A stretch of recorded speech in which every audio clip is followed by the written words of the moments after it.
E do meu lado eu tenho o prazer de receber o presidente da Ordem dos Advogados, subseção Guarulhos, doutor Abner Vidal. Seja bem-vindo, doutor. Boa noite, Roberto. Sempre um prazer estar aqui. Obrigado pelo convite. Olha, e começamos aí o ano, né, Aninha? Tem até umas fotos aí. Vamos começar já por trazendo umas fotos importantes. Começamos o ano, não é depois do carnaval não, presidente? Não, começamos o ano já. Pelo menos na OAB nós já tivemos várias atividades. Nós tivemos inclusive essa semana uma reunião geral de comissões, que é uma reunião em que nós recebemos a advocacia, a liderança da advocacia, os membros que trabalham na OAB. E foi muito bacana, né? Olha, você conhece o auditório da OAB? Estava completamente tomado de advogados ali, olha lá. A produção já vai colocar essas fotos, elas ainda não estão no ar. Aparece para nós aqui, mas não aparece Paguei ainda. Um mico aqui então. Não, mas fica tranquilo aí que já vai aparecer aqui para nós. Hoje a Ordem conta com quantos profissionais, homens e mulheres? Olha, a OAB conta hoje com um pouco mais de 7 mil advogados. Em Guarulhos ou na subseção? Em Guarulhos, na subseção, inscritos na subseção de Guarulhos, né? Uhum. Nós temos... Abrange só Guarulhos, a subseção Guarulhos? Só Guarulhos. Certo. Só que nós vivemos a sombra de São Paulo, né? Então, como nós estamos muito próximo de São Paulo, tem colega advogados que preferem se inscrever lá na Praça da Sé, na capital, ou na Penha, ou aqui próximo, né? Nas subseções aqui próximo. Então, nós temos inscritos em Guarulhos 7 mil, mas a nossa expectativa é que nós tenhamos em Guarulhos mais de 10 mil advogados. Caramba, hein? Bota essa foto aí. Isso aí é uma foto tirada de trás da mesa diretora de trabalhos. E aí é o plenário, né? O auditório da OAB. Abarrotado. Outra foto. Olha, essa foto é do outro lado e vocês veem que realmente tem muita gente. E até lá no fundão, né? No fundão tem Na verdade, muitas pessoas ficaram em pé lá no fundo, muitas pessoas na escada. Então, assim, esse auditório nós temos capacidade para 120 pessoas. Com certeza aí nós tínhamos 150, 160 advogados. Eu trouxe essa foto, Roberto, para nós falarmos um pouquinho sobre a importância do trabalho da advocacia. Todas essas pessoas, elas estão ali. Tem uma fala geral, a primeira parte da reunião é essa. E logo depois, as comissões, as diversas comissões de trabalho da OAB, elas se reúnem individualmente. Então, por exemplo, nós temos a comissão da Jovem Advocacia, que faz um trabalho voltado para o jovem advogado. Nós temos a Comissão de Direitos Humanos, que faz um trabalho importante de direitos humanos. Nós temos a Comissão, por exemplo, de Direito Penal, de Direito Tributário, Comissão da Inovação, Tecnologia do Direito. Então temos várias comissões. E cada comissão fala para um nicho ou para um público específico, né? Ninguém ganha nada para estar na OAB. Eu tenho, uma vez por mês, a casa lotada, advogados pensando na advocacia e na sociedade. É o que eu sempre falo. Eu nunca vi nenhuma outra classe que se reúna uma vez por mês com um número acima de 100 pessoas para discutir, de forma voluntária, para discutir o futuro da advocacia. Então isso é um motivo de muita felicidade. Tem uma foto ali, eu tô rindo porque é um motivo de muita felicidade. Eu vi, ó como tá feliz. Ele viu a casa lotada.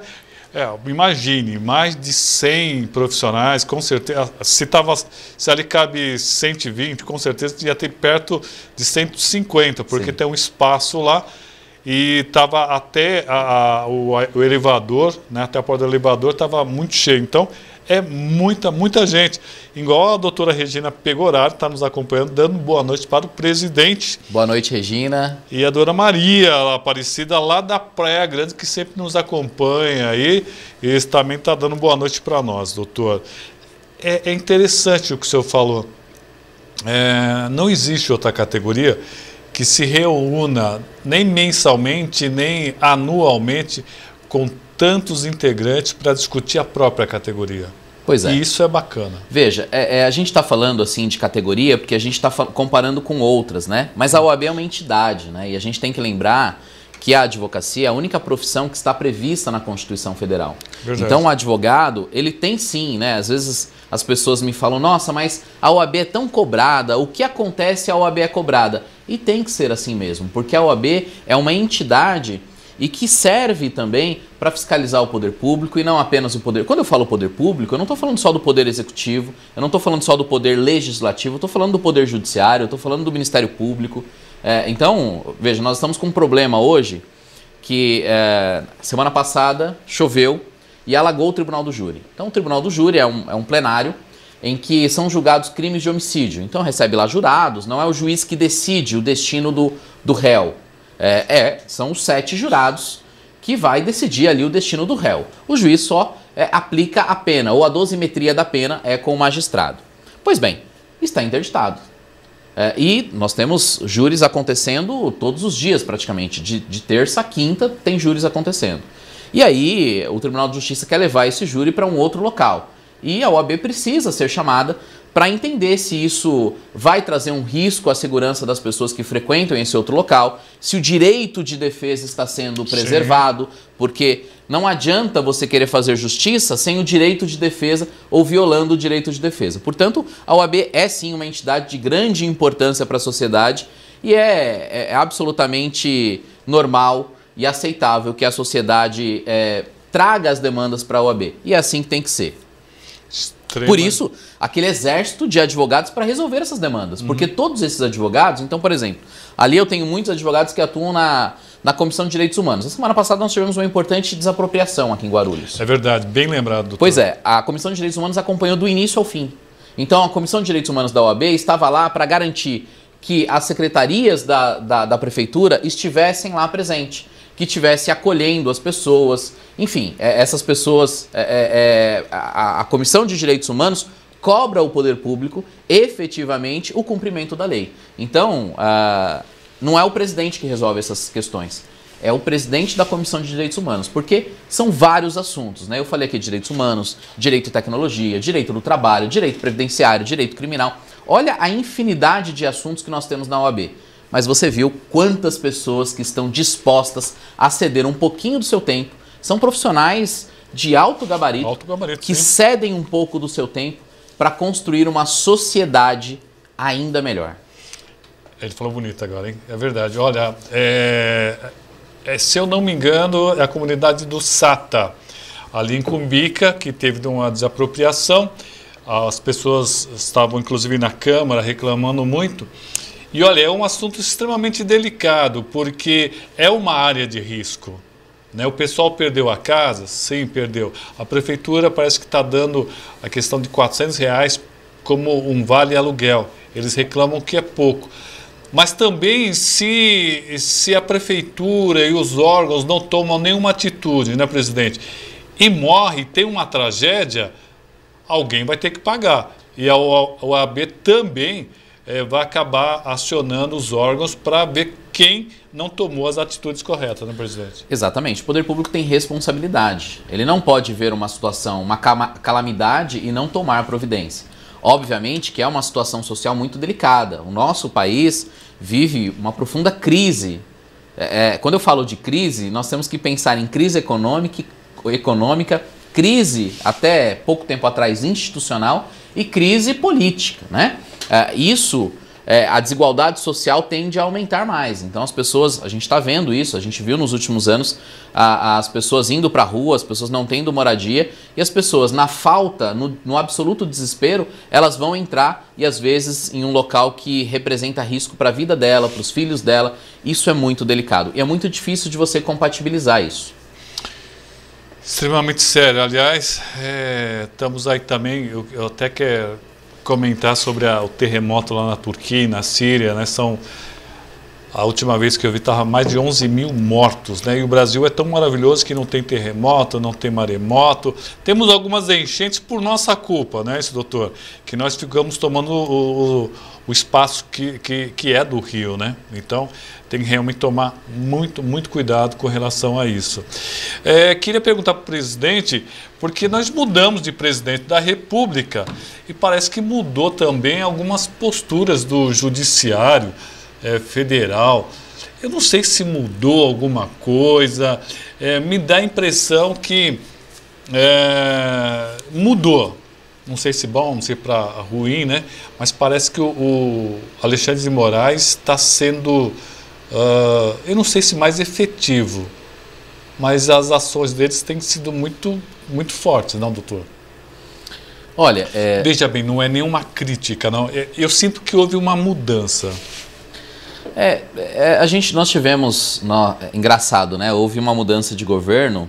Essa mudança de governo tem pouco mais de um mês, né? É pouquíssimo tempo, né? Nesse pouquíssimo tempo já aconteceu muitas coisas no nosso país. Então aconteceu uma invasão ao Poder Judiciário, uma invasão ao Poder Legislativo. Foi uma violência. Uma invasão ao Poder Executivo. Nos Estados Unidos nós tivemos a invasão do Capitólio em 2019. O Capitólio representa para os Estados Unidos o nosso Poder Legislativo, né? Então, lá nos Estados Unidos houve a invasão apenas do Poder Legislativo. Aqui houve a invasão dos 3 poderes, né? Isso é muito sério. Eu penso, Roberto, que as ações ou as decisões, o Alexandre de Moraes, ele está nesse centro, nesse epicentro, nesse olho do furacão, porque as coisas saíram do controle na medida em que houveram essas invasões, veículos de imprensa divulgando fatos sabidamente que são mentirosos. Então, isso requer uma atuação do Poder Judiciário no sentido de coibir determinados crimes. E isso, eu vejo o Alexandre de Moraes agindo de uma forma em que absolutamente dentro da competência ali. Ao passo em que ele é presidente do TSE, então ele agiu, ele ficou em evidência na eleição, e esse inquérito que iniciou ainda lá atrás, no ano passado, veio para esse ano, né? Mas eu não vejo uma mudança significativa de postura do Poder Judiciário em detrimento do governo. Eu vejo que houve ali um levante que foi criando corpo, que foi criando voz e que foi aumentando, e o Poder Judiciário, ele está ali para isso. E não é só o Alexandre de Moraes. Os juízes, se isso acontecer aqui em Guarulhos, o juiz de Guarulhos vai ser obrigado a dar uma decisão. E naturalmente ele estará em evidência. Eu queria que o presidente comentasse uma fala do senador Marcos Duval, que ele falou uma série de coisas e depois desmentiu e desdisse e voltou a dizer. E agora, esse final de semana, essa semana, ele acabou dando uma declaração dizendo que aquilo era tudo uma trama para chamar atenção. É complicado quando um senador da República admite que falou mentiras para desviar os assuntos do judiciário e do país, não, presidente? Assim, as declarações do senador... Ele falou que manipulou mesmo, a palavra foi manipulação. Pois é, o Marcos Duval é um senador do Espírito Santo, e assim, é muito complicado e é muito difícil nós ouvirmos essas declarações de um senador da República, que é um cargo eletivo, um cargo extremamente importante do nosso país, mas isso, Roberto, reflete o problema em que nós vivenciamos hoje no nosso país. E é um problema que vem desde o ano passado. Um problema no sentido de atacar as instituições. As pessoas pensam que elas podem atacar as instituições. As pessoas confundem liberdade de expressão com crime. Não é liberdade de expressão você mandar alguém atirar em outra pessoa. Isso não é liberdade de expressão, isso é crime. Então, o Marcos Duval, o que ele fez vai ter que ser apurado, ele vai ter que responder por isso. Minimamente, isso é quebra de decoro parlamentar. Minimamente, eu vejo indícios de quebra de decoro parlamentar. E quebra de decoro parlamentar leva a uma cassação. Então, ele precisa responder para que as pessoas entendam que o país ele tem que ter regras, ele tem que ter... nós precisamos respeitar regras. Eu não preciso concordar com tudo que o Poder Judiciário faz. Mas eu preciso, a partir do momento que houve uma decisão, eu preciso respeitar. E eu preciso, no campo democrático, mudar essa situação. Então, por exemplo, se o senador ele é crítico de uma situação, ou se um deputado federal ele é crítico de uma situação, por exemplo, ele pode ser crítico à vitalicidade do mandato do ministro do STF. Sim, sim. Ele pode ser contra. Ele pode discutir isso onde? Dentro do Congresso. Se isso é uma cláusula pétrea, se isso pode ser mudado por uma PEC ou não, é uma outra questão. Mas ele pode levar essa discussão. Ele é a pessoa ideal para levar essa discussão para o Congresso Nacional, para o campo democrático. O que ele não pode fazer é dar declarações, é incitar a violência. Eu não estou falando que o Marcos Duval fez isso. Eu estou citando só um exemplo de vários deputados e senadores que incitaram a violência. E aí o STF, ele tem que ser chamado. Ele tem que reprimir essa conduta. Porque é uma conduta. Ninguém está acima da lei. Nem o advogado, nem o jornalista e nem o político. Ninguém. E o que o advogado pode esperar do presidente, da ordem? Nesse ano de 2003, saímos da pandemia, graças a Deus, hein, Lúcio Rachioca? Saímos da pandemia. O Rachioca que eu acho que ele não tomou vacina, hein? Tem que tomar vacina, hein? E Dr. Joubert Donizete Barbosa, Abner nos representantes também. Ótima noite a todos. O Dr. Joubert esteve aqui conosco. Nosso presidente da comissão de esporte, eu vi a entrevista dele aqui. Inclusive, Joubert, eu vou daqui a pouco na quadra. A gente tem um time, hoje inicia um time de basquete da UAB. Você tá brincando? Sério, nós já temos 4 times de futebol. Hoje inicia o time de basquete da UAB, só advogados jogando. Nós temos um time de vôlei feminino e nós estamos montando, em processo de montagem, de um time feminino, só advogados e advogadas. Olha, eu só vou me lembrar do nome de um advogado, né, que é o Dr. Marchiori, né, que é gigante. Mas tem mais uns 2 ou 3 lá que eu acho que eles alcançam a tabela sem precisar pular, viu? São muito, muito grandes mesmo.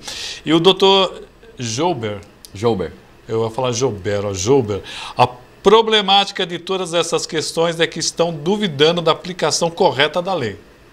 Pois eu diria que estão duvidando das instituições. Sim. Nós discutirmos a lei, nem toda lei ela é efetiva. Concordo. Você concorda comigo? Concordo. Por exemplo, tem lei editada que ela não pega. Essa lei não pegou. E essa lei, a sociedade mesmo rechaça isso. O direito constitucional explica esse fenômeno. Tem lei que é assim, e a gente pode discutir a validade, a constitucionalidade de uma ou de outra lei. O que nós não podemos, e nós podemos criticar as instituições, a gente pode criticar instituições. Concordo. O STF tem um monte de decisões incorretas. Aliás, não é exclusividade do STF. Aliás, o TJ aqui de São Paulo tem várias decisões incorretas. Juízes de primeira instância. Aliás, o Poder Judiciário ele é composto de pessoas, seres humanos, e as pessoas erram. Nós podemos criticar. O que nós não podemos, ao pretexto de fazer valer a nossa voz, é duvidar das instituições e querer acabar com as instituições. Isso é o grande problema. O problema não está em duvidar da lei, porque a lei, a gente pode trazer uma insegurança e nós podemos discutir. O que nós não podemos é duvidar das instituições, do Poder Judiciário. E aí eu falo assim, mas como é que você fala que não pode duvidar das instituições? Vou te dar um exemplo. Digamos que aqui em Guarulhos nós temos a Justiça de Primeira Instância. No Brasil nós temos, em regra, 2 instâncias.